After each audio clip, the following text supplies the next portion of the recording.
VD. സതീശന്റെ നേതൃത്വത്തിലുള്ള UDF സർക്കാരിന്റെ ആദ്യ മന്ത്രിസഭാ യോഗമാണ് ഇപ്പോൾ പുരോഗമിച്ചുകൊണ്ടിരിക്കുന്നത്. ഇതിൽ തന്നെ ഒരു വമ്പൻ പ്രഖ്യാപനങ്ങൾ ഉണ്ടാകും, ജനപ്രിയമായ പ്രഖ്യാപനങ്ങൾ ഉണ്ടാകുമോ എന്നത് കാത്തു തന്നെയാണ് കേരളം ഇരിക്കുന്നത്. ഈ ഒരു ഇന്ദിരാ ഗ്യാരണ്ടി അടക്കമുള്ള കാര്യങ്ങളിൽ ഒരു പ്രഖ്യാപനം ഉണ്ടാകുമോ എന്നതാണ് ഇവരും ഉറ്റുനോക്കുന്നത്. ഏതായാലും ആദ്യ മന്ത്രിസഭാ യോഗം പുരോഗമിച്ചുകൊണ്ടിരിക്കുകയാണ്. വി.ഡി. സതീശന്റെ സർക്കാർ അധികാരത്തിലേറ്റതിനു ശേഷമുള്ള ആദ്യ മന്ത്രിസഭാ യോഗമാണ് ഇപ്പോൾ പുരോഗമിച്ചുകൊണ്ടിരിക്കുന്നത്.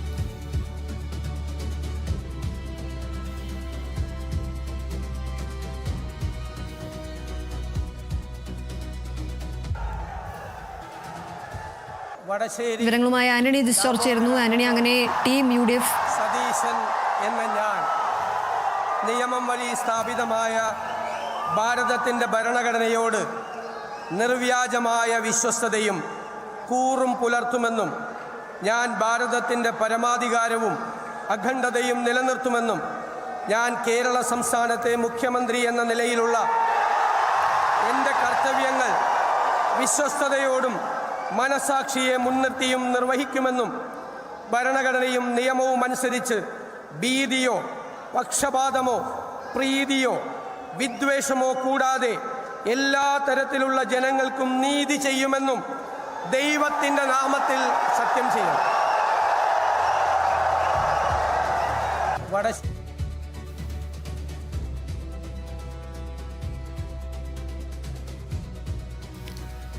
വിവരങ്ങളുമായി ആന്റണി ഡിസ്റ്റോർച്ച് ചേരുന്നു. ആന്റണി, അങ്ങനെ ടീം UDF അധികാരം ഏറ്റെടുക്കുകയാണ്. എന്തൊക്കെയാണ് മറ്റു വിവരങ്ങൾ?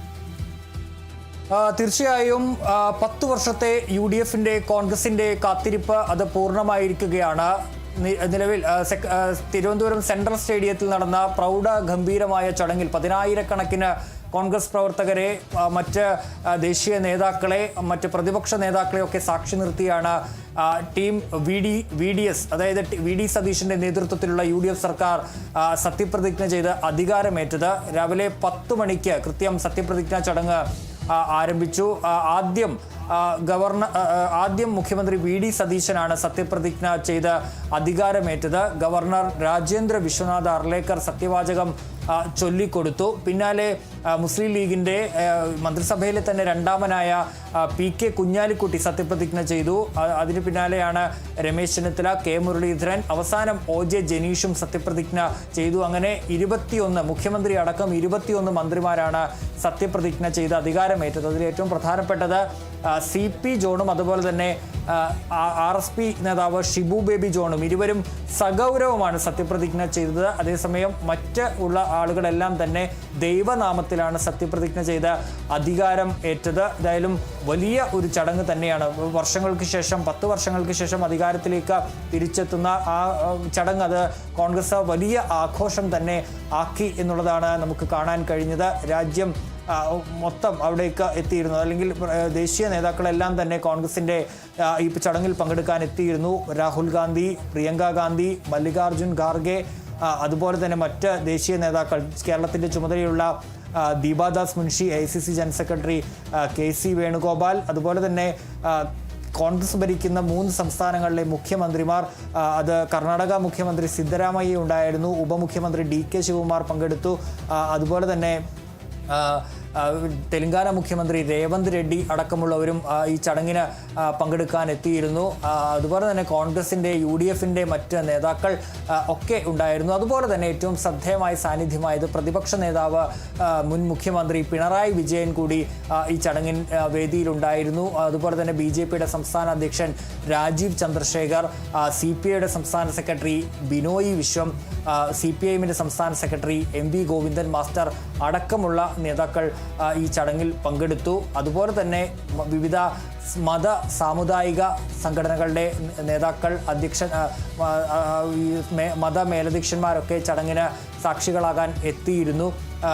ഏറ്റവും പ്രധാനപ്പെട്ടത് ഈ 2-3 പന്തലുകളാണ് ഈ സെൻട്രൽ സ്റ്റേഡിയത്തിൽ ഈ സത്യപ്രതിജ്ഞാ ചടങ്ങിൽ എത്തുന്ന ആളുകൾക്ക് ഇരിക്കാൻ വേണ്ടി ഒരുക്കിയിരുന്നത്. ഈ 3 പന്തലുകളും നിറഞ്ഞ് ഏതാണ്ട് 25,000-ഓളം പേരെ കൊള്ളുന്നതാണ് ആ പന്തൽ മാത്രം ഈ പന്തലുകളെല്ലാം ഇരിപ്പിടങ്ങൾക്കപ്പുറത്തേക്ക് നിറഞ്ഞു കവിഞ്ഞ ഒരു കാഴ്ചയാണ് കാണാൻ കഴിഞ്ഞത്. സെൻട്രൽ സ്റ്റേഡിയത്തിന് ചുറ്റും നിറച്ച ആളുകൾ ഉണ്ടായിരുന്നു. അങ്ങനെ ഏതാണ്ട് 1,00,000-ഓളം ആളുകൾ സെൻട്രൽ സ്റ്റേഡിയത്തിനകത്ത് മാത്രം ഈ സത്യപ്രതിജ്ഞാ ചടങ്ങിന് സാക്ഷിയായി എന്നുള്ളതാണ് മനസ്സിലാക്കാൻ കഴിയുന്നത്. ഈ കുറേ പേർക്ക് പാസ്സുള്ളവർക്ക് മാത്രമാണ് ഈ സത്യപ്രതിജ്ഞാ ചടങ്ങിലേക്ക് പ്രവേശനം ഉണ്ടായിരുന്നത്, അതായത് സെൻട്രൽ സ്റ്റേഡിയത്തിലേക്കുള്ള പ്രവേശനം ഉണ്ടായിരുന്നത്. ഇത് കൂടാതെ നിരവധി ആളുകൾ ഈ സെൻട്രൽ സ്റ്റേഡിയം നമുക്കറിയാവുന്നതുപോലെ സെക്രട്ടേറിയറ്റിന് ചേർന്നാണ്. ആ സെക്രട്ടേറിയറ്റ് പരിസരം നിറയെ ഈ UDF-ൻ്റെയും കോൺഗ്രസിൻ്റെയും ഒക്കെ അണികളെ കൊണ്ട് നിറഞ്ഞ കവിഞ്ഞ ഒരു സാഹചര്യമാണ് ഉണ്ടായിരുന്നത്. പലർക്കും അകത്തേക്ക് കയറാൻ കഴിഞ്ഞില്ലെങ്കിലും അവരെല്ലാം പുറത്ത് നിന്ന് ഈ ചടങ്ങ് വീക്ഷിച്ചു. പലയിടങ്ങളിലും ഈ നഗരത്തിൻ്റെ വിവിധ ഭാഗങ്ങളിലൊക്കെ ഈ സത്യപ്രതിജ്ഞാ ചടങ്ങ് തത്സമയം കാണാനായി LED സ്ക്രീനുകൾ ക്രമീകരിച്ചിരുന്നു. അത്തരത്തിൽ വിപുലമായ ക്രമീകരണങ്ങളൊക്കെയാണ് സത്യപ്രതിജ്ഞാ ചടങ്ങ് കാണാനായി ഒരുക്കിയിരുന്നത് എന്നുള്ളതാണ് ഏറ്റവും പ്രധാനപ്പെട്ട കാര്യമെന്ന് പറയുന്നത്. അങ്ങനെ 10,000-ങ്ങൾ സെക്രട്ടറി ഇതിനുള്ളിലും പുറത്തുമായി നിരവധി പേർ തിങ്ങി നിറഞ്ഞു നിൽക്കുന്ന ഒരു കാഴ്ചയാണ് കണ്ടത് ഈ സത്യപ്രതിജ്ഞാ ചടങ്ങിൽ എന്നുള്ളതാണ് ഏറ്റവും പ്രധാനപ്പെട്ട കാര്യം എന്ന് പറയുന്നത്. ഏതായാലും അതിനുശേഷം പിന്നീട് മന്ത്രിമാർ അവിടെ നിന്ന് രാജ്ഭവനിലേക്കാണ് പോയത്. അവിടെ ചായ സൽക്കാരമടക്കം ഗവർണർ നൽകുകയും ചെയ്തു. അത്തരത്തിൽ വലിയ ഒരു ആഘോഷം തന്നെ. നമുക്കറിയാവുന്ന പോലെ ഈ 10 വർഷത്തെ കാത്തിരിപ്പിന് ശേഷമാണ് 102 സീറ്റ് നേടി UDF അധികാരത്തിലേക്ക് എത്തിയത്. 10 ദിവസത്തെ കാത്തിരിപ്പുണ്ടായിരുന്ന ഒരു മുഖ്യമന്ത്രിയെ കണ്ടെത്താൻ അങ്ങനെ 11-ാം ദിവസം VD സതീശനെ മുഖ്യമന്ത്രിയായി ഹൈക്കമാൻഡ് പ്രഖ്യാപിച്ചതോടുകൂടിയാണ് വീണ്ടും UDF ക്യാമ്പ് സജീവമാകുന്നത്. അത് കഴിഞ്ഞ് ഈ സത്യപ്രതിജ്ഞാ ദിവസത്തിന് വേണ്ടിയുള്ള കാത്തിരിപ്പിലായിരുന്നു UDF-ന്റെ പ്രവർത്തകർ എന്ന് പറയുന്നത്. അതുകൊണ്ട് തന്നെ പലരും ഇന്നലെയൊക്കെ വന്ന് അവിടെ തിരുവനന്തപുരത്ത് സ്റ്റേ ചെയ്യുന്ന ഒരു സാഹചര്യത്തിലാണ് ഉണ്ടായത്. ഹോട്ടലുകളൊക്കെ നിറഞ്ഞ കവിഞ്ഞ സാഹചര്യമാണ് ഉണ്ടായിരുന്നത്. അത്തരത്തിൽ വലിയ ഒരു ജനങ്ങളുടെ ഒരു വലിയ ഒരു ഒഴുക്ക് ഈ സത്യപ്രതിജ്ഞാ ചടങ്ങിലേക്ക് ഉണ്ടായി. അതിനൊപ്പം തന്നെ ദേശീയ നേതാക്കളുടെ സാന്നിധ്യം, പ്രതിപക്ഷ നേതാക്കളുടെ സാന്നിധ്യമൊക്കെ ചടങ്ങിന് വലിയ മാറ്റ് കൂട്ടി എന്നുള്ളത് കൂടി എടുത്തു പറയേണ്ട ഒരു കാര്യമാണ്.